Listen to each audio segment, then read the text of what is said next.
I saw this pretty complicated puzzle just now, and I thought I'd make a video about it. So, white just played rook takes h8, and black plays rook takes h8. And white plays queen takes e5 here. So, now what should you do? The first thought I had was pulling off something related to the back rank, because I saw that my light square bishop here controlled the a2 square, the escape square for white's queen. And you have to notice that white is threatening to take f6. And we can't defend it with a queen like with this, because this bishop is attacking that square. It's controlling that square. Also, you have to notice that white is pinning black's bishop. So for example, if I try to play queen d4 and try to protect the bishop, well, first there's rook takes f6 check, and second, white can just take on d4 because of the pin. So my first thought was something of the lines of sacrificing my queen to distract white's rook.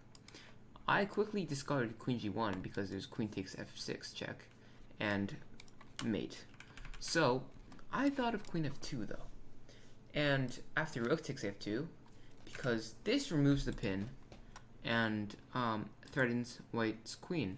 And after rook takes f2, I thought rook h1 check, and there would be back rank mate, where white would have to sacrifice their queen. But then I realized the bishop is here and protecting e1, so even queen e1 is fine because white is still up. But this is still an equal position because I've got the two black bishops and one extra pawn. But I missed bishop e1, and that stopped all of my plans. So the next reasonable move I thought of was, well, I have to protect this bishop, and my queen can't protect it, so it has to be my rook. So I have to play rook h6, protecting the bishop. White plays queen f4, attacking the rook on h6, and I thought, well, there's only one way I can protect this rook and protect the bishop at the same time, because after king g7, there's this move, bishop f8 check, that distracts the king from protecting the black rook, and white is just completely winning. So black has to play rook g6, and after bishop f6, bishop c3, white puts more pressure on the f6 bishop. So the only logical move is to play queen e7 to bring in a third defender.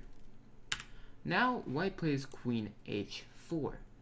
White is threatening queen h7 check, and I thought for a while, and I realized that after king g7, white has this fantastic drawing mechanism where white sacrifices the bishop, the rook on f6, rook takes f6, and here queen g5 check. Notice that the white bishop is still pinning the rook to the king, and despite being a whole rook down, white can survive. Because after king f7, because if I play king f8, white will just take on f6 check, and that would be a draw. So king f7, white plays queen h5 check, and if I play king f8, white just goes for a draw here with queen h5, sorry. And if king g8, there is queen g5 check. So black has to play rook h6, and after rook h6, the key move is queen h7, where black can't block because of the bishop attacking g7. And after king e8, white wins the rook back, and the game will most likely end in a draw. So the move is e5. This blocks the attack of the white squared bishop and creates luft, or space, for the black king.